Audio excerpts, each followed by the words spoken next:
साक्री शिर्डी राष्ट्रीय महामार्गावरील रामेश्वर फाट्यानजीक सोमवार दिनांक 22 जून सायंकाळी झालेल्या भीषण अपघातात दुचाकीवरील पती-पत्नींचा जागीच मृत्यू झाला। या दुर्दैवी घटनेमुळे परिसरात शोककळा पसरली आहे।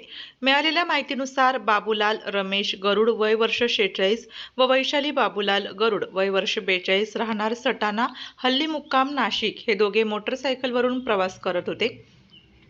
सायंकाळी सुमारे 5 वाजेच्या सुमारास रामेश्वर फाट्याजवळील आशादीप मंगल कार्यालयासमोर त्यांच्या दुचाकीची मालवाहतूक गाडी MH18 BZ 2735 सोबत जोरदार धडक झाली। अपघात इतका भीषण होता की बाबूलाल गरुड यांच्या अतिरक्तस्रावामुळे तर वैशाली गरुड यांच्या डोक्याला गंभीर दुखापत झाल्याने दोघांचाही घटनास्थळीच मृत्यू झाला।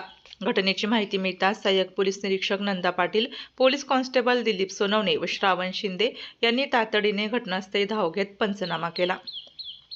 त्यानंतर दोन्ही मृतदेह स्वविच्छेदनासाठी देवळा ग्रामीण रुग्णालयात पाठवण्यात आले। या प्रकरणी देवळा पोलीस ठाण्यात गुन्हा दाखल करण्यात आला असून सहाय्यक पोलीस निरीक्षक नंदा पाटील यांच्या मार्गदर्शनाखाली पुढील तपास सुरू आहे।